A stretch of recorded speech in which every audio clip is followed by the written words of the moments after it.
But freedom doesn't come free. No! Sweet liberty! No! Another month and another new game to hold my ever-deteriorating attention span. I could, and probably should, go into greater detail and analyze this game from an analytical standpoint, but this is mostly unscripted, and I just wanted a reason to geek out over a fun game. When I first saw Helldivers 2, I did what I usually do when I see a new game on Steam.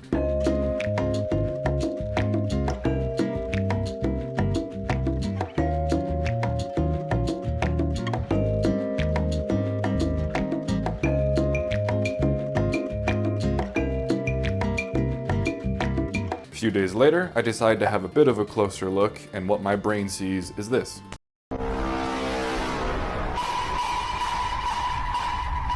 Okay, consider my interest piqued. I'll have a real gander at this game.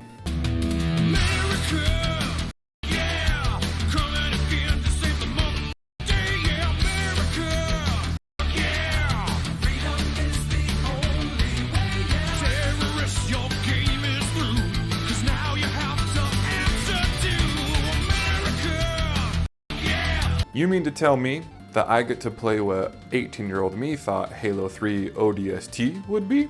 Sign me up!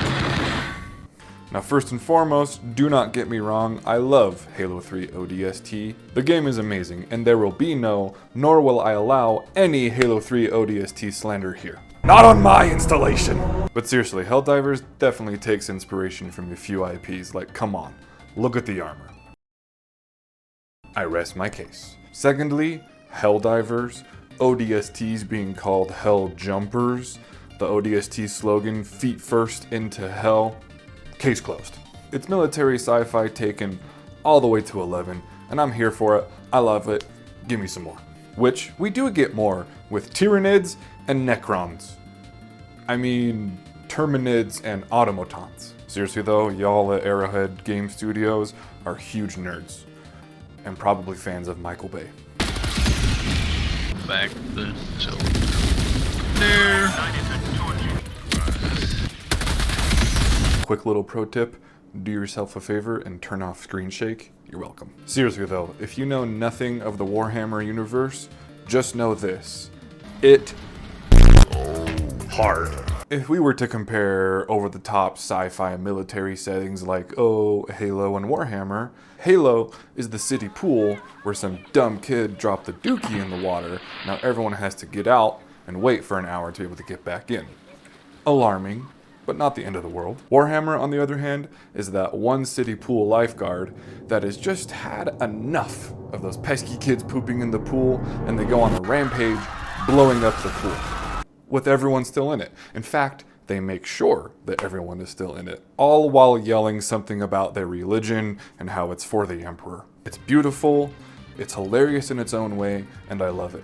And Helldivers 2 is able to take a page out of that same book, in it that it's over the top, doesn't take its stuff too seriously, and is aware of the fact that it's just ridiculous, leans into it enough that it's not annoying, and it makes this beautiful, wonderful thing we call a game. But enough about what Helldivers 2 looks like, let's talk about what it is. Helldivers 2 is an RTS turned third-person shooter, extraction looter, horde survival, tower defense game. It's an RTS in the case that you are controlling units, in this case, yourself, but your character isn't always the same. When you die, you respawn, and you come back with the loadout that you started off with. But when you do, you are literally replacing the soldier that just died with a new Helldiver. You are controlling a whole army, just one unit at a time. Since armies have a limited amount of people, you have a limited amount of respawns, sort of. You'll notice this icon and number in the top right of your screen. That indicates how many respawns you have within that mission. To respawn, your friends or squad mates actually have to respawn you by playing Dance Dance Revolution. If you do use all of your respawns and hit 0, there is a cooldown. Once that cooldown is out, you get 1 respawn left. Something that may be new to some is next to your reticle, you actually have this little circle that is actually where your shots will go, so don't rely on where your reticle is pointing, rather that circle. Regardless of that, the gunplay is fun, feels nice, sounds really great, and you really need to pay attention at how you shoot because there is friendly fire. And you especially need to pay attention to how you reload. Your ammo economy isn't counted in how many rounds you can have for a weapon, it's counted in how many magazines you can carry for any specific weapon. When reloading, your character literally tosses the old mag, and any rounds that were still in that mag are now lost. There will be times when you're running low on your ammo, but there is random ammo and grenade drops throughout the world that you can find and pick up. You also do have a stratagem that can resupply you and your teammates. Just make sure when you do use the resupply stratagem that everyone is aware and nearby, because it goes on cooldown for everybody when you use one. Now that I've said stratagems a couple of times, let's talk about them, shall we? Stratagems are your abilities in this game, and they can turn a very dire situation into less of a dire situation. Sometimes. Oh, we're in the minefield. Careful. Oh. I landed. Dang, it blew me up and then it made me land on Yeah, one. same here. Whoopsie.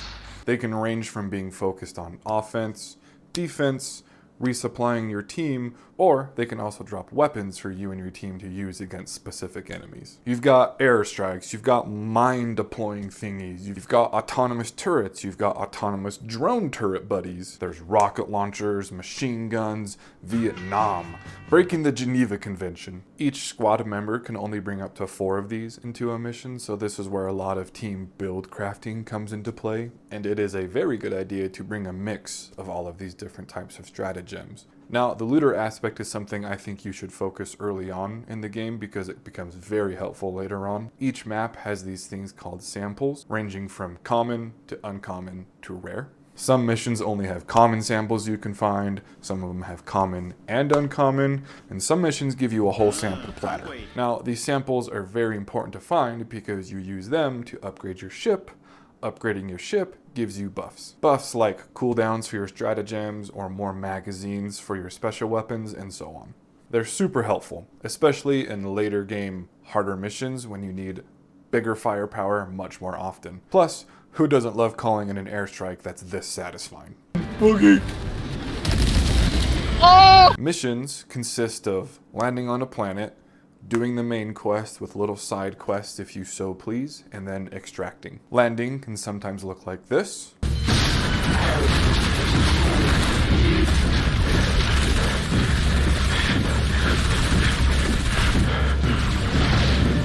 Or it can look like this.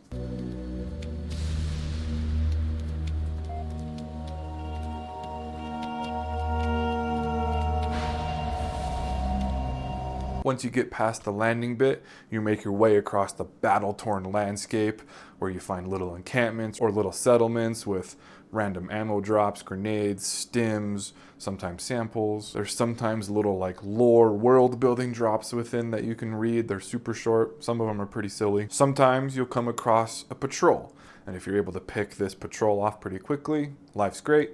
If not, naturally they call in reinforcements and it can turn into a whole big ordeal. And all this goes on while you make your way to your designated objective. Now, each mission does have a specific time limit and you can go longer in that time limit, but that is very ill-advised because once you get past that time limit, you cannot use any of your stratagems. Doing the objectives and extracting is really where the horde mode / tower defense gameplay comes to the forefront. You can be completing an objective and for some reason it's eerily quiet, nothing's happening, and then 10 seconds later you have a world-ending horde collapsing on your position and it's a fight to the death. And that relief, that high you feel after you've killed a whole horde of enemies, you're just standing there amongst all their broken bodies.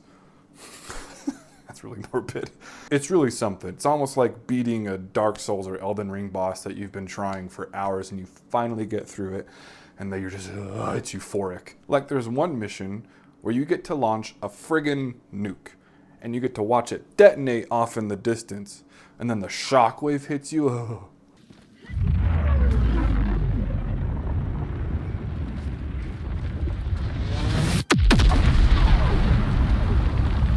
I could honestly go on about how fun this game is. There's tons of different abilities that you can use. Some of them take a teammate to use them, but I won't bore you with that. So just try it out. It's $40.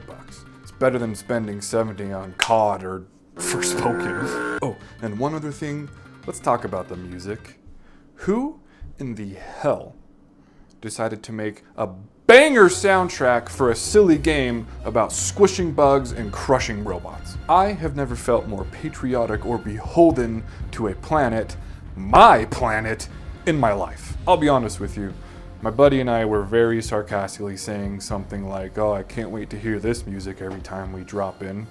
Boy, was I wrong. I enjoy it every time and do not see a future where I don't. And one final thing, and this is more specifically for you wonderful people at Arrowhead Game Studios, if you somehow see this, make a stratagem that gives me this, or something akin to it. I don't care if after it kills everything on the battlefield, it targets me and wastes a respawn. That is not a waste. It would be hilarious. And yeah, I don't know what it takes to implement something like this into a game. I don't know how to do what you freaks do. Just look into it, okay? Okay, thanks, love you, bye.